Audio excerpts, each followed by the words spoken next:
এখন চলছে দাফনের প্রস্তুতি। এ নিয়ে বিস্তারিত জানাতে নড়িয়া কবরস্থান থেকে যুক্ত আছেন কাজী মনিরুজ্জামান।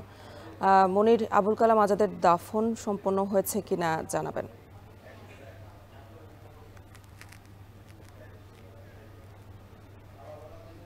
এই কিছুক্ষণ আগে তার দাফন সম্পন্ন হয়েছে।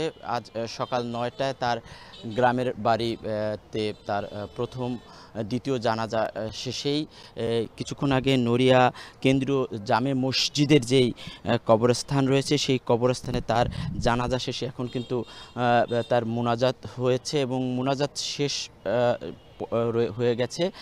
এখন পুরোপুরি এই কার্যক্রম শেষ। আমরা লক্ষ্য করেছি যে গতকাল নারায়ণগঞ্জ থেকে তার প্রথম জানাজা শেষে রাত ১টার দিকে গ্রামের বাড়িতে নিয়ে আসা হয় এবং এই গ্রামের বাড়িতে আসার পর সকাল থেকেই কিন্তু তার শুভানুধ্যায়ী গ্রামবাসী, আত্মীয় স্বজন এবং বন্ধু বান্ধবরা কিন্তু সেই তার মরদেহ দেখে এবং সেই তারপরে সকাল ৯টার দিকে কিন্তু তার জানাজা পূর্ব পোড়াগাছা দাখিল মাদ্রাসায় অনুষ্ঠিত হয়। সেখানে আমরা লক্ষ্য করেছি যে মেট্রো রেলের কর্তৃপক্ষের একজন অ্যাসিস্ট্যান্ট ইঞ্জিনিয়ার আরিফুর রহমান উপস্থিত ছিলেন। এছাড়া জেলা প্রশাসনের অতিরিক্ত জেলা প্রশাসক সার্বিক জাহিদ তিনি ছিলেন এবং উপজেলার নির্বাহী অফিস থেকেও অনেক সরকারি কর্মকর্তারা উপস্থিত ছিলেন। আমাকে জেলা প্রশাসনের পক্ষ থেকে জানানো হয়েছে যেহেতু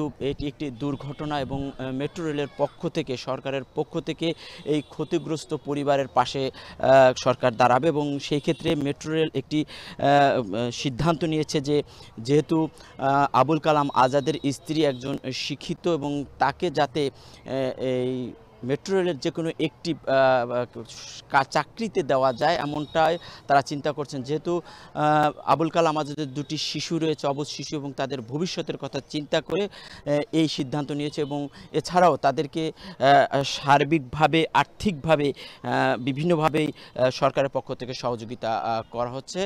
তো সব মিলিয়ে বলা যায় যে আসলে এই দুর্ঘটনায় এলাকায় শোকের ছায়া নেমে এসেছে এবং মানুষ কিন্তু এই শোক সন্তপ্ত পরিবারের প্রতি সমবেদনা জানাচ্ছে। অ্যানি, মেট্রো রেল দুর্ঘটনায় নিহত আবুল কালাম আজাদের দ্বিতীয় জানাজা সম্পন্ন হয়েছে, সে খবরই জানাচ্ছিলেন সহকর্মী কাজী মনিরুজ্জামান। গেল